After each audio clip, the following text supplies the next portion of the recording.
20 दिन के लिए कहीं पर जाते हैं तो कितने सारे सामान पैकिंग करते हैं, सब कुछ रख लेते हैं, कुछ छूट न जाए।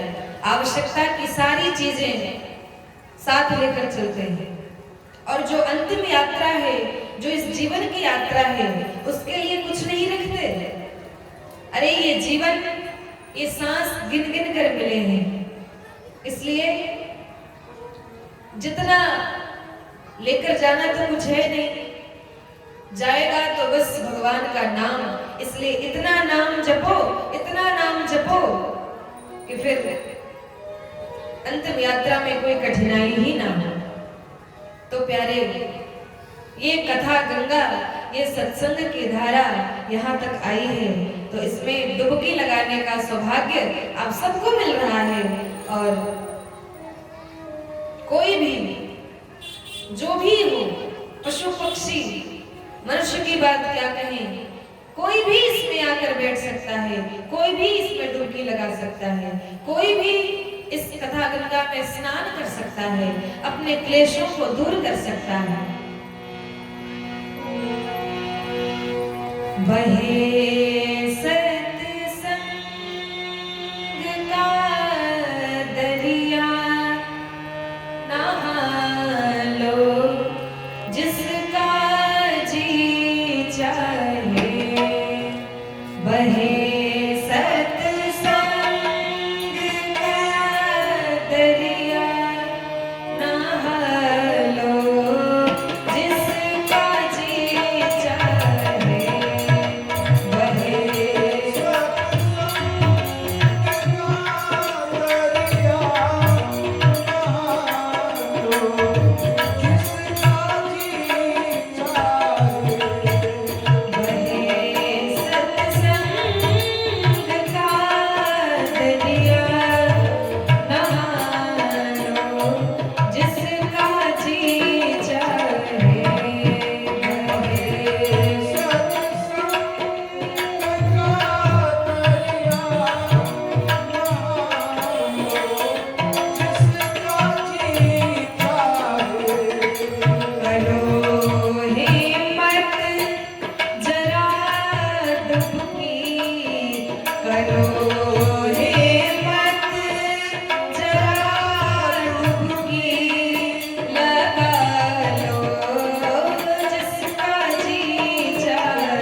किसी का डर नहीं, कुछ भी उठा लो जिसका जी चाहे।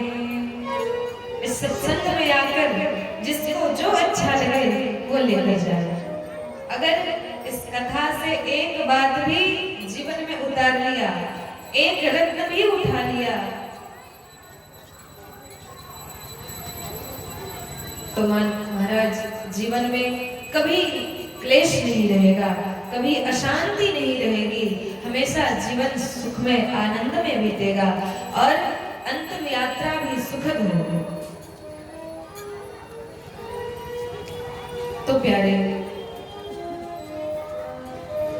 हम सभी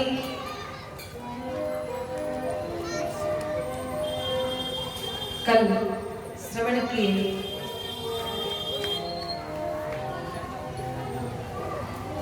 तृतीय स्कंद में कपिल देवहूति संवाद। भगवान कपिल के रूप में अवतार लेकर इस धराधाम पर आए और अपनी माता के निमित्त बनाकर, अपनी माता को आधार बनाकर पूरे जगत को यह उपदेश किया, सांख्य शास्त्र का उपदेश किया, ध्यान की विधि बताई, योग की विधि बताई। और सुखदेव जी कहते हैं, हे परीक्षित, मनु जी महाराज की 3 पुत्रियां हैं, आकुति, देवहूति और प्रसूति। तो देवहूति का चरित्र तुमने सुन लिया, अब उनकी 2 और पुत्रियों का चरित्र सुनो। उनकी एक पुत्री का नाम है आकुति, जिनका विवाह रुचि प्रजापति के साथ हुआ। उनके घर में उनका विवाह पुत्रिका धर्म से हुआ था। पहले राजा, जो राजा होते थे, महाराजा होते थे, वे अनेक विवाह करते थे, अनेक विवाह करने की प्रथा थी। लेकिन आकुति का विवाह जब रुचि प्रजापति के साथ हुआ तो इनके पिता ने यह शर्त रखी कि जो हमारी पुत्री का संतान होगा वही आपके बाद राजा बनेगा। इसे कहते हैं पुत्रिका धर्म।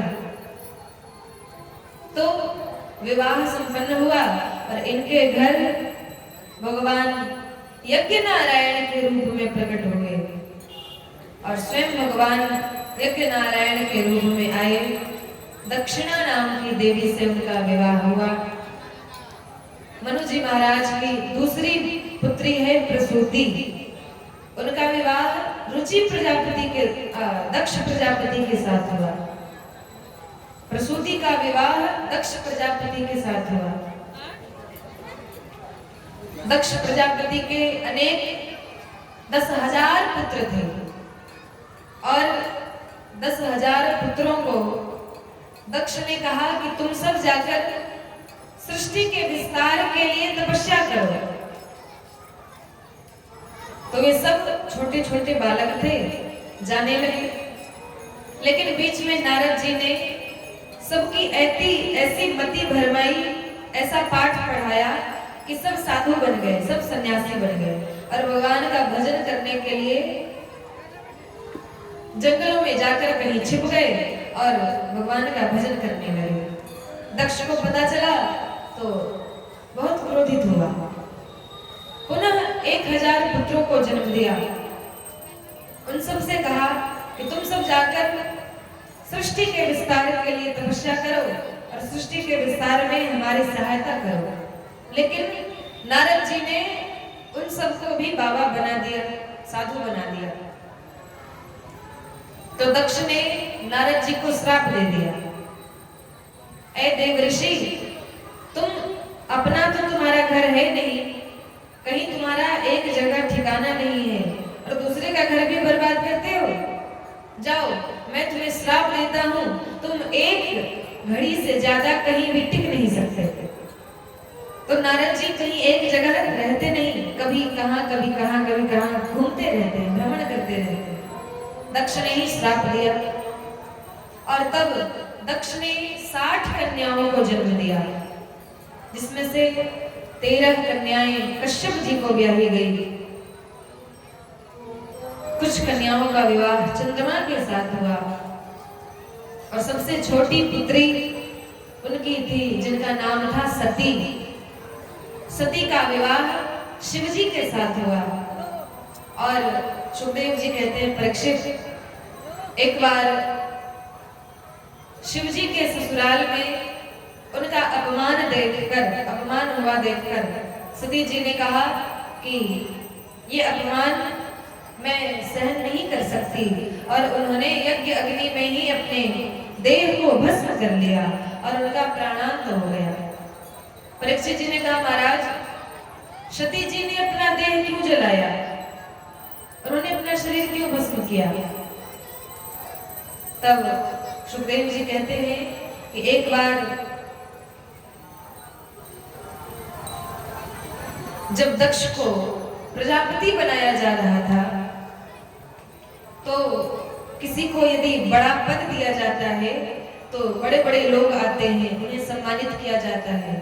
तो देवताओं में सभा लगी, जिसमें ब्रह्मा जी आए, भगवान विष्णु आए, शिव जी आए, इंद्र आए, वरुण आए, कुबेर आए, सब देवता आए और भगवान भी आए। तो अंत में दक्ष का आगमन हुआ तो सब देवता उनके सम्मान में उठकर खड़े हुए। जब बड़े लोग आते हैं तो उनके सम्मान में लोग खड़े होकर उनका सम्मान करते हैं। तो दक्ष ने देखा सब खड़े हुए, लेकिन ब्रह्मा, विष्णु और महेश ये तीनों बैठे ही रह गए। तो सोचा कि ये भगवान विष्णु ये सब तीनों लोकों के स्वामी हैं, हमसे बड़े हैं, ये खड़े नहीं हुए, कोई बात नहीं। और ब्रह्मा जी ये तो हमारे पिताजी हैं, ये भी खड़े नहीं हुए, कोई बात नहीं। लेकिन ये शंकर, ये शिव है, हमारा दामाद है, हमसे छोटा है, और ये भी हमारे सम्मान में खड़ा नहीं हुआ। मन ही मन उन्हें अपमानित करने का ठान लिया। शिव जी तो हमेशा ध्यान लगाए बैठे रहते हैं, हृदय में अपने प्रभु श्री राम का ध्यान करते रहते हैं, भजन करते रहते हैं। कौन आए कब आए कुछ पता नहीं चला। उन्होंने जानबूझकर उसका अपमान नहीं किया, लेकिन दक्ष को लगा कि इसने मेरा अपमान किया। जो लोग सम्मान में खड़े हुए उन लोगों पर नजर नहीं गई, लेकिन जो लोग नहीं खड़े हुए उन पर पहले नजर गई। और यही हालत हमारी भी होती है, जहाँ सम्मान होता है वहाँ की बात भूल जाते हैं, और जहाँ अपमान होता है गांठ बांधकर रखे रहते हैं। जब समय मिले तब धर दिया। तो दक्ष शिव जी को अपमानित करने के लिए योजना बनाने लगा, ऐसा क्या करूं जिससे मैं भी इसे अपमानित करूं। तो दक्ष ने अपने घर में यज्ञ का आयोजन किया और उसमें सब देवताओं को निमंत्रित किया, लेकिन शिव जी को निमंत्रण नहीं भेजा। तो जब यज्ञ का दिन नजदीक आया तो सब देवता आकाश मार्ग से अपने अपने विमान पर बैठकर दक्ष के घर जाने लगे, और वे सब कैलाश पर्वत के ऊपर से अपना विमान ले जा रहे थे। तो सती जी ने देखा कि अरे ये सब विमान हमारे मायके में जा रहे हैं। शिव जी से पूछा, प्रभु ये सब देवता हमारे मायके क्यों जा रहे हैं? शिव जी ने कहा, देवी आपके पिताश्री ने यज्ञ का आयोजन किया है, ये सब वही जा रहे हैं। तो सती जी ने कहा कि तब तो हमें भी चलना चाहिए। शिव जी ने कहा नहीं नहीं, उन्होंने हमें निमंत्रण नहीं भेजा, तो हम कैसे जा सकते हैं? तब सती जी ने कहा कि प्रभु मैं तो उनकी पुत्री हूँ, मुझे निमंत्रण की क्या आवश्यकता है? पिता के घर बिना निमंत्रण के भी जाया जा सकता है। शिव जी ने बहुत कोशिश की, बहुत मनाया, समझाया, लेकिन जब सती नहीं मानी तब शिव जी समझ गए कि अब होई ही सोई जो राम रचि राखा। अपने कुछ गणों को साथ भेजा। सती जी दक्ष के घर आई, यहाँ देखा तो पिता ने मुंह उठाकर देखा भी नहीं। जो बहनें थी उन्हें देखकर थोड़ी बहुत मुस्कुराती हैं, माँ गले लगकर मिलती है, लेकिन पिताजी देखते भी नहीं। जहाँ यज्ञ हो रहा था वहां गई, देखा सबका आसन लगा हुआ है, सब देवता आए हैं, लेकिन शिव जी का कहीं कोई आसन दिखाई नहीं दे रहा। सती जी को समझ में आ गया कि हमारे स्वामी मुझे यहाँ आने से मना कर रहे थे, फिर भी मैंने उनकी बात नहीं मानी और हमारे पिता ने हमारे स्वामी के अपमान के लिए यहाँ भेजा, निमंत्रण नहीं भेजा, फिर भी मैं आई। और जो हमारे पति का, जो शिव का अपमान करे वो मेरा हितैषी नहीं हो सकता है, और मेरे पिता के वीर्य से मेरा जन्म हुआ है, इस शरीर को मैं त्याग कर दूंगी। और अंत में भगवान से यही प्रार्थना करी कि हे प्रभु, मेरा जहां भी जन्म हो मैं शिव जी को ही प्राप्त करूं, और उसी यज्ञ अग्नि में जल करके भस्म हो गई। जो भी गण थे सब क्रोध में भरकर और यज्ञ विध्वंस करने लगे। शिव जी को पता चला तो अपने जटा से केश उखाड़ा और पटका, उससे वीरभद्र नाम का पुरुष प्रकट हुआ। कहा जाओ जाकर दक्ष का यज्ञ विध्वंस कर दो। वीरभद्र आए और सब जो भी देवता आए थे सबका भी काम तमाम कर दिया। किसी की आंखें निकाल ली, किसी के जीभ काट दिए, किसी के नाक काट डाले, किसी के कान ही काट डाले, सबको कुरूप बना दिया। तब और यज्ञ करता दक्ष, उसका भी गर्दन धड़ से अलग कर दिया। तो सब देवता ब्रह्मा जी के पास गए, महाराज हम देवता सुंदरता में सबसे आगे हैं और हमारी ये दशा हो गई, अब हमें कौन पूजा करेगा, अब आप ही कुछ कीजिए। ब्रह्मा जी ने कहा कि अब ये तो शिव जी ही कर सकते हैं। सब कैलाश पर्वत पर गए और सब ने मिलकर शिव जी की स्तुति करी है। कोई देवता उनसे सम्मुख नहीं होते, सब इतने डरते हैं कि ब्रह्मा जी से कहा कि आप ही कुछ कहिए, हमें तो कहने की हिम्मत नहीं हो रही। तब ब्रह्मा जी ने शिव जी की स्तुति करी। कैलाश के निवासी नमो बार बार हूँ, नमो बार बार हूँ, आए शरण तिहारी प्रभु तार तार तू। कैलाश के निवासी नमो बार बार हूँ, नमो बार बार हूँ, आए शरण तिहारी प्रभु तार तार तू। कैलाश के निवासी नमो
हे गंगाधार मुक्तिधार ओंकार तू, हे गंगाधार मुक्तिधार ओंकार तू, आए शरण तिहारी प्रभु तार तार तू, कैलाश के निवासी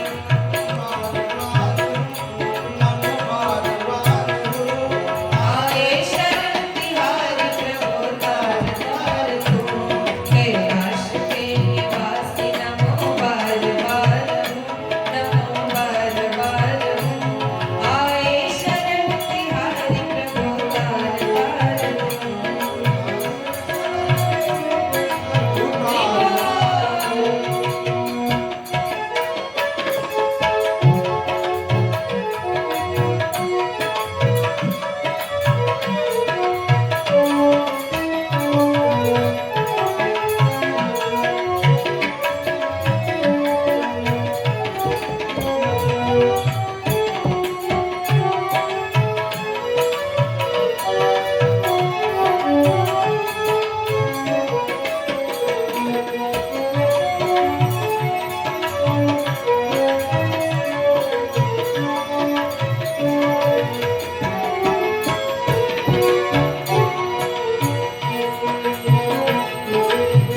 जय हो।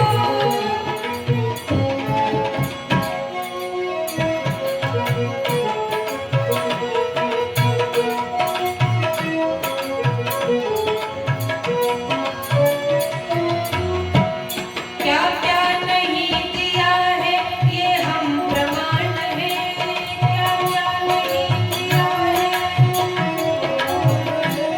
क्या क्या नहीं दिया है ये हम प्रमाण है, क्या क्या नहीं दिया है ये तेरी कृपा के आसरे सारा जहान है, तेरी कृपा के आसरे सारा जहान है। जहर पिया जीवन दिया कितना उदार तू, कितना उदार तू, आए शरण तिहारी प्रभु तार तार तू, कैलाश के निवासी नमो बार बार, नमो बार बार, आए शरण तिहारी प्रभु तार तार तू, कैलाश के निवासी नमो बार बार, नमो बार बार, आए शरण तिहारी प्रभु तार तार तू, आए शरण तिहारी प्रभु तार तार तू, आए शरण तिहारी प्रभु तार तार तू, कैलाश के निवासी नमो बार बार, नमो बार बार, आए शरण तिहारी प्रभु तार तार तू, आए शरण तिहारी प्रभु तार तार तू, आए शरण तिहारी प्रभु तार तार तू।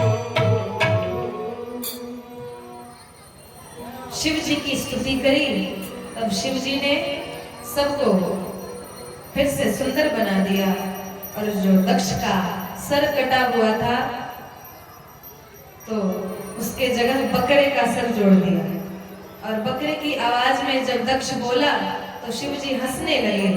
उस दिन से जो भी शिव जी के भक्त होते हैं बकरे की आवाज में उनकी स्तुति करते हैं, उन्हें प्रसन्न करते हैं।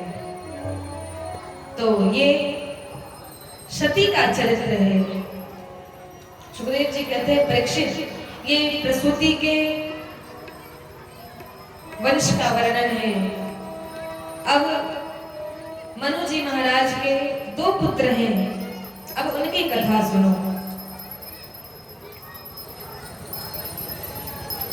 मनु जी महाराज के 2 पुत्र हैं, एक उत्तानपाद और दूसरे प्रियव्रत। उत्तानपाद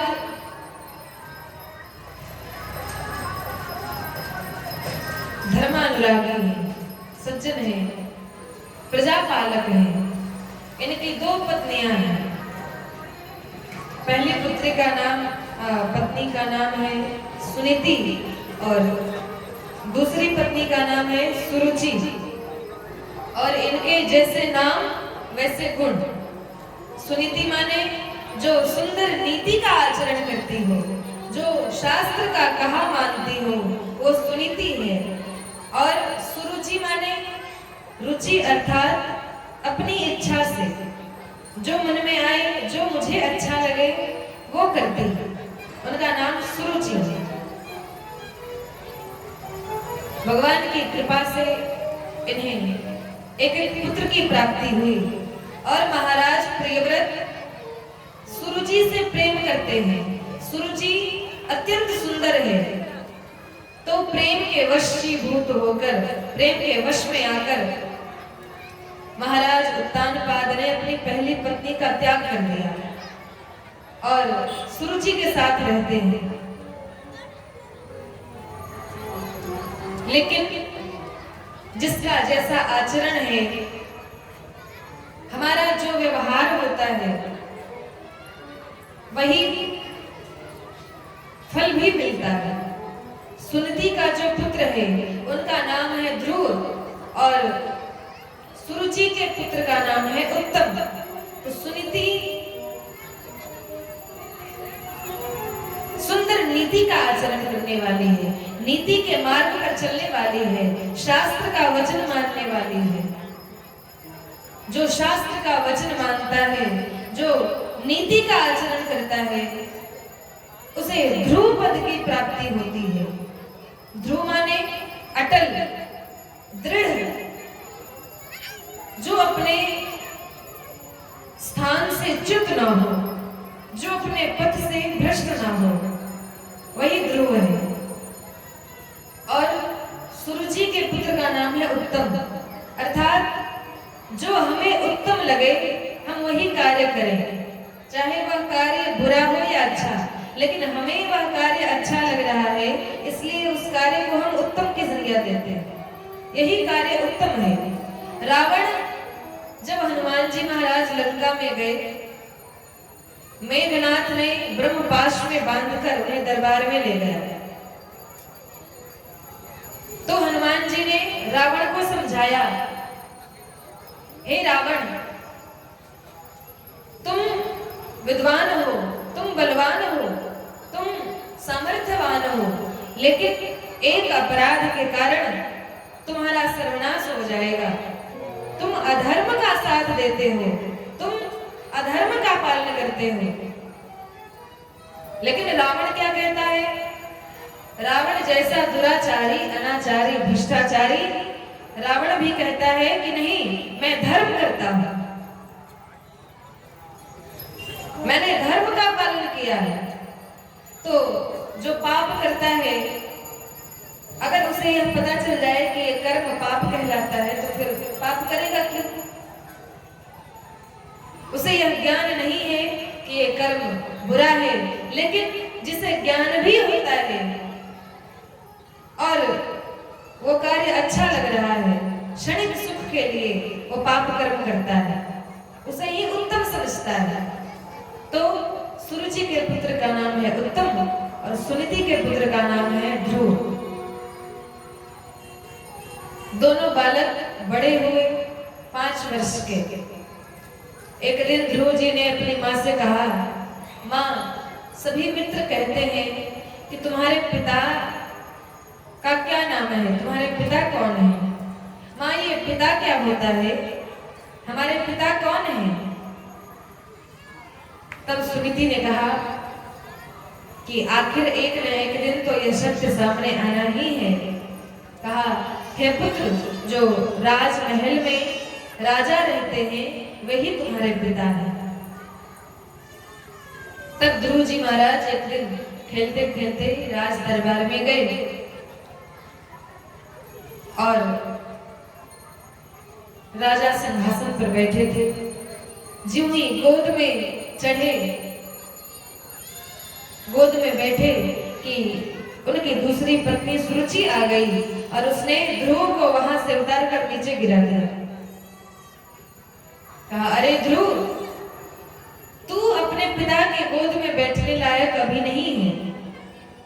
अगर तुझे पिता का प्रेम प्राप्त करना है, अगर तुझे अपने पिता का गोद चाहिए, तो जाओ, जाकर तपस्या करो, भगवान को प्रसन्न करो, और भगवान यदि प्रसन्न हो जाए तो उनसे यही वरदान वरदान मांगना कि वे तुम्हें मेरी कोख से जन्म दें, मेरे गर्भ से जब तुम्हारा जन्म होगा तभी तुम अपने पिता की गोद में बैठ पाओगे। ध्रुव जी छोटे बालक थे, माँ की बात सहन नहीं हो रही है, क्रोध से होठ फड़फड़ा रहे हैं, आंख से अश्रु गिर रहे हैं। दौड़ते हुए अपनी माँ के पास आए। माँ ने कहा, क्या बात है, तुम इतने क्रोध में क्यों हो? सारी बात बताई। तो सुनीति जी ने कहा कि पुत्र, तुम्हारी छोटी माँ ठीक ही तो कहती है, जाओ मैं भी तुम्हें वही कहूंगी, जाओ जाकर तपस्या करो, भगवान को प्रसन्न करो। लेकिन यदि भगवान प्रसन्न हो जाएं तो इस संसार के सांसारिक पिता का गोद मत मांगना, इस संसार की कोई वस्तु मत मांगना। अगर मांगना ही हो तो भगवान को ही मांग लेना, उन्हीं का गोद मांगना। वे तो परम पिता है, वे जगत पिता है। और हे पुत्र, एक न एक दिन तो इस पिता का साथ छूट जाएगा, लेकिन उस पिता का गोद यदि मिल गया तो कभी नहीं छोड़ता। और ये बात ध्रुव जी के हृदय में बैठ गई। उसी दिन रात्रि में माँ को सोते हुए छोड़कर मन ही मन प्रणाम किया और घर से निकल गए कि अब मैं परमात्मा को प्राप्त करके ही रहूंगा। 5 वर्ष का बालक ध्रुव इस भक्ति मार्ग पर निकल जाता है, इस दृढ़ विश्वास के साथ, इस दृढ़ संकल्प के साथ कि यदि परमात्मा है तो मैं उन्हें प्रसन्न करके ही रहूंगा, मैं उन्हें प्राप्त करके ही रहूंगा।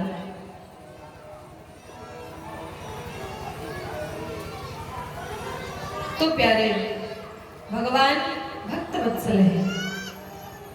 संत कहते हैं कि जो भक्त भगवान की तरफ एक कदम बढ़ाता है, भगवान उसकी तरफ 100 कदम दौड़कर आते हैं। भगवान देखे कि छोटा सा बालक मेरी तरफ बढ़ रहा है, मुझे प्राप्त करना चाहता है, लेकिन मुझे प्राप्त करने की विधि है। पहले गुरु का आश्रय लो, तभी भगवान की प्राप्ति हो सकती है। पहले संत का आश्रय लो, गुरु की शरणागति करो, तब गुरु जी जो मार्ग बताएंगे उस मार्ग पर चलकर ही भगवान मिलते हैं। गुरु बिनु भव निधि तरई न कोई। कहा, बिना गुरु के इस संसार सागर से पार होना असंभव है। यदि चाहें कि कितना भी स्वयं ही सब कुछ जान लेवे, स्वयं ही ब्रह्मा के समान शिव